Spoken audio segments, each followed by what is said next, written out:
법인일 경우에는 부모님으로부터 얼마까지 무상으로 대출받을 수 있을까요? 자금 지원이 가능할까요? 그렇죠. 21억 7천까지입니다. 10배 뛰죠.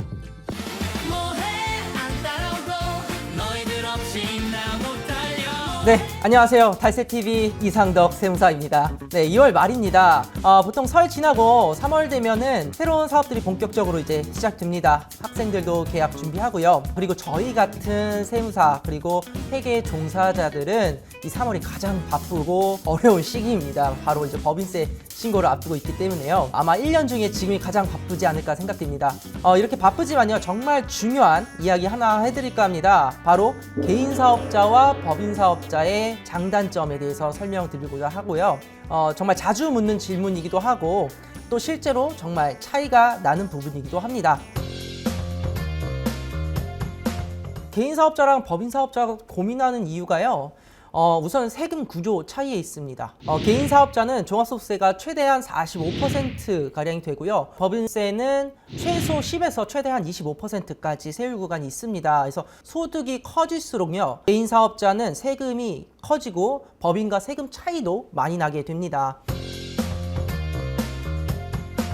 물론 그렇지만은 않습니다.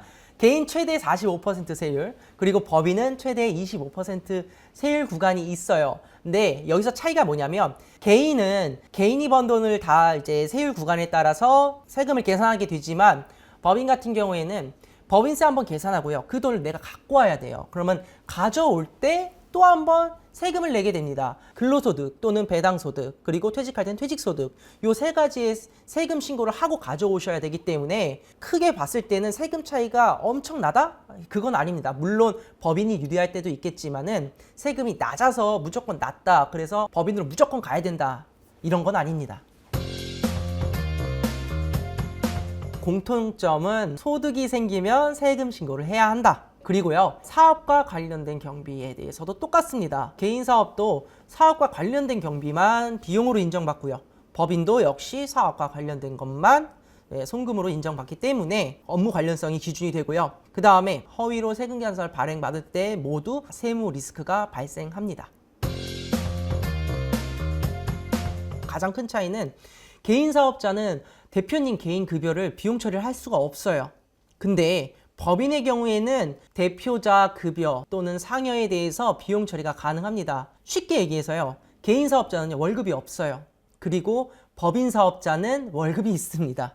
그런 개념이고, 개인 사업자는 벌어들인 돈을 쉽게 인출할 수 있습니다. 하지만 법인은요, 법인이 벌어들인 돈을 쉽게 인출할 수가 없습니다. 이 법인이 번 돈을 인출하려면요, 반드시 급여로 가져가거나 배당으로 가져가거나 아니면 퇴직소득으로 가져가거나 이렇게 신고가 돼야 되지, 신고 안 돼서 가져가면 제가 전편에서 말씀드렸던 가지급금 문제가 발생해서 인정이자도 과세되고 불리한 상황이 오니까요, 이 가져가는 것 자체도 차이점이 있습니다.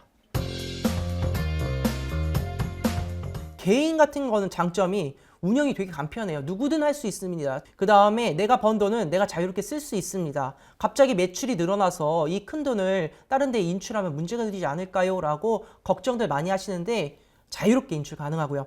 그리고 관리 부담이 상대적으로 적습니다. 그래서 혼자서 세금 신고도 많이 하세요. 단점은요, 소득이 커질수록 세율 구간이 높아집니다. 앞서 설명했듯이 최대 45% 구간까지 가고요.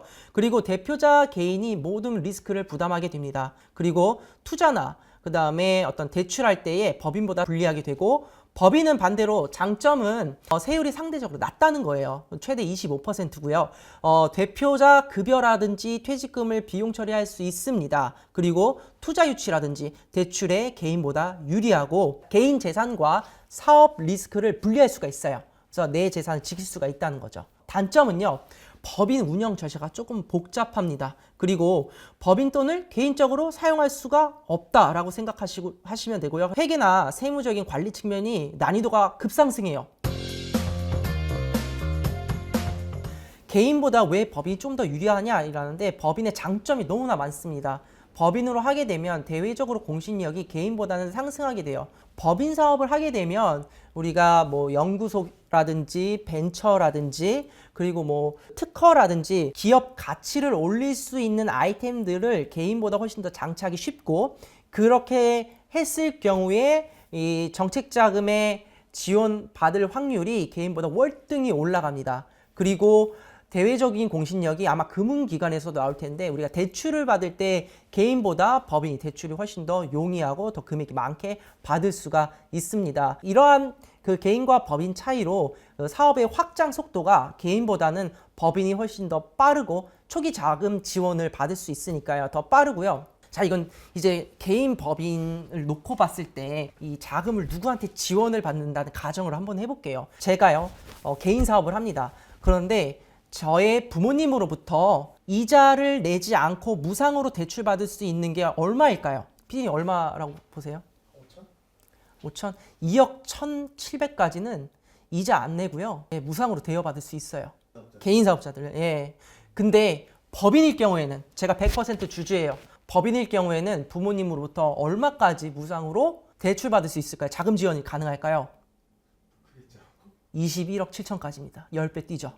그래서 개인보다는 법인으로 해도 구조적으로 대출 받기도 유리하고요. 자금 지원 받기도 굉장히 유리합니다. 이 외에도 뭐 절세 측면 이런 플랜들도 개인보다는 법인이 유리하기 때문에 점차적으로 내가 사업을 확장한다 생각하면 이런 격차가 발생하게 됩니다. 법인의 경우에는 법인 돈을 마음대로 못 뺏는다고 했잖아요. 그래서 저는 이 세 가지를 한번 비교 설명해 드리려고 합니다. 첫 번째, 급여로 가져가실 수 있어요. 그리고요, 두 번째는 배당으로도 가능합니다. 그리고 마지막 세 번째, 난 목돈을 한 번에 가져가고 싶어요. 예를 들어 한 7억, 10억, 많게는 뭐 20억까지 가져가고 싶어요 라고 하면은 퇴직금으로도 받아갈 수 있어요. 근데 이거는 계획이 필요한데요. 우선 그 계획은 제가 별도로 저한테 문의해 주시면 알려드리고 세율 비교만 해볼게요. 급여로 예를 들어서 6억을 받는다라고 하면요. 세금 합계는 한 2억 4천 정도가 돼요. 그리고 배당으로 받는다라고 하면 한 1억 9천 정도가 됩니다. 근데요. 이 같은 금액을 6억을 퇴직금으로 받게 되면요. 약 한 1억 3천만 원의 세액 부담만 있습니다. 자, 비교를 해볼게요. 급여와 퇴직금하고 비교하면 약 1억 정도가 급여가 더 세금 부담이 있고요.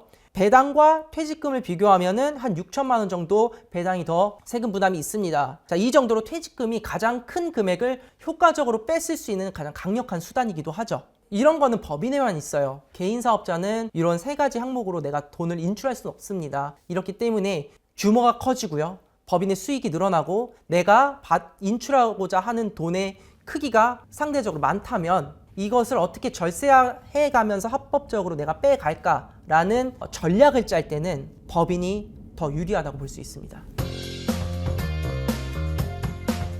개인 사업자도 물론 이제 가장 기본적이고 강력한 세제 혜택이 있습니다. 바로 이제 노란우산 공제인데요. 종합소득세 신고를 앞두신 대표님들은 이제 노란우산 공제에 한 번씩 관심을 갖게 되실 거예요. 25년부터는 최대 600만 원까지 공제가 가능한데 전 무조건 추천드려요. 그래서 부담 안 되는 선에서 하시면 좋겠죠. 그러면 전 대략적으로 10만 원에서 20만 원 먼저 가입해 보시고요. 그리고 내가 여력이 있다 하면 또 증액하셔도 되고요. 예를 들어서 10만 원씩 매달 불입한다고 하면요. 1년 되면은 120만 원이겠죠. 이 120만 원이 놀랍게도 전부 공제가 됩니다. 소득에서요. 올해 내가 매출은 1억이고요. 비용은 5천만 원 썼어요. 그래서 소득은 5천만 원으로 잡혔습니다. 근데 이 5천만 원에서 부금한 금액이 120만 원이 됐어요. 그러면 이걸 그대로 차감해줘요. 큰 혜택으로 보시는 거죠? 그렇죠. 세액 공제보다 더 강력한 게 소득 공제입니다. 세금을 계산할 기본 과세 표준이 줄어드니까 저는 세액공제 효과보다는 소득공제 효과가 가장 강력한 무기, 개인이 누릴 수 있는 가장 강력한 무기가 소득공제입니다. 그러니까 소득이냐 세액이냐 했을 때는 소득부터 줄이는 게 가장 강력하고 그 다음이 세액. 법인이 절세가 쉬운 만큼 나도 법인 전환할까? 예, 물론 틀린 말은 아닙니다. 다만 주의하셔야 될 부분도 있어요. 내가 법인으로 전환할 때 반드시 마인드셋을 하셔야 됩니다. 법인 돈을 함부로 빼서 쓰면 안 되고요. 그리고 내가 법인에 대해서는 조금 더 증빙 관리를 철저히 해주셔야 돼요. 그래서 내가 사업에 관하여 지출이 있을 때는 반드시 세금 계산서라든지 그 다음에 현금 영수증, 신용카드 사용을 꼭 해주시고 법인 통장을 활용해서 급여가 이체가 돼야 돼요. 법인으로 전환하다 보면 모든 게 이 법인 테두리 안에서 이루어져야 됩니다. 근데 이게 이루어지지 않을 경우가 문제의 시작이 되기도 합니다. 개인 사업을 영위하다가요, 내가 법인으로 전환하게 됐어요. 자, 그럴 때요, 개인 사업에 쌓아왔던 노하우들을 법인한테 팔아야 되는 과정이 있습니다. 자, 이걸 영업권이라고 하는데, 이 영업권을 법인한테 팔 때 자기 때 소득이 생겨요. 이게 유일하게 개인이 마지막으로 법인한테 돈을 받을 수 있는 처음이자 마지막일 거예요. 대표님 이거 귀찮으시다고 안 하는데 나중에 법인 전환하면 마음대로 돈 못 뺀다니까요. 그러면 급여로 빼야 되죠. 급여 상여로 빼야 되죠. 배당으로 빼면 다 세금 부담이 있어요. 근데 세금을 가장 적게 내고 많이 돈을 받을 수 있는 마지막이 영업권입니다. 그래서 여기에 대해서는 추가적으로 달리는 세무사 저 달세에게 연락 주시면요, 조금 더 자세하고 안정적인 방법으로 안내해 드리겠습니다. 내가 법인 전환 하겠다고 무턱대고 막 법인부터 설립해 놓고서 개인 폐업하고 이거 법인 전환 해주세요 갖고 오면요, 정말 전 그때마다 너무 이거 진짜 중요한 부분 많이 놓치시는데, 그러니까 법인 전환 하기 전부터 상담은 꼭 받으셔야 돼요. 개인 폐업하고 오시면 너무 늦어요. 폐업하기 전에 내가 법인 전환 할 생각이 있다? 그러면 방문하셔야 됩니다. 네, 실질적으로 이제 실무 기간은 뭐 한두 달 걸려서 될 건 아니에요. 그래서 저희는 보통 크게 한 3년에서 6개월, 많게는 6개월 정도를 법인 전환 기간으로 보고 작업을 합니다. 제가 추천드릴 수 있는 거는요, 부가가치세 신고 기간을 한번 생각을 해보세요. 7월 25일하고 다음 연도 1월 25일. 7월 25일 신고에 맞춰서 6월 30일 날 폐업을 하시는 걸 추천을 하고, 그 다음에 1월 25일 신고를 맞춰서 12월 31일 날 폐업을 하시는 걸 추천합니다. 근데 여기서 팁이 있어요. 나는 영업권에 대한 세금까지 합하면 이번 연도 폐업하고 세금이 많이 나올 것 같은데 이걸 피할 수 있는 방법 없나요? 라고 했을 때는요, 연도 말에 폐업을 하세요. 그리고 그 다음 연도에 영업권에 대해서 신고를 하게 되면 조금 분리해서, 나눠서 세금 부담이 있을 수 있습니다. 결국 개인 사업자와 법인 사업자는요, 어느 한쪽이 무조건 유리한 것이 아닙니다. 자금 조달로 봤을 때는 정책자금이라든가 대출을 받을 때는 법인이 유리하고요. 그리고 자금 인출입니다. 내가 쉽게 돈을 인출하고 싶다 이러면 법인보다는요, 개인이 유리합니다. 그리고 고액 자산을 절세 플랜을 통해서 차근차근 절세를 하고 싶다 한다면 개인보다는 법인이 유리한 측면이 있습니다. 자, 이렇게요, 본인의 사업 단계랑 목표를 충분히 고려해서 결정하는 것이 가장 중요합니다. 자, 여기까지 달세TV 마치도록 하겠습니다. 감사합니다.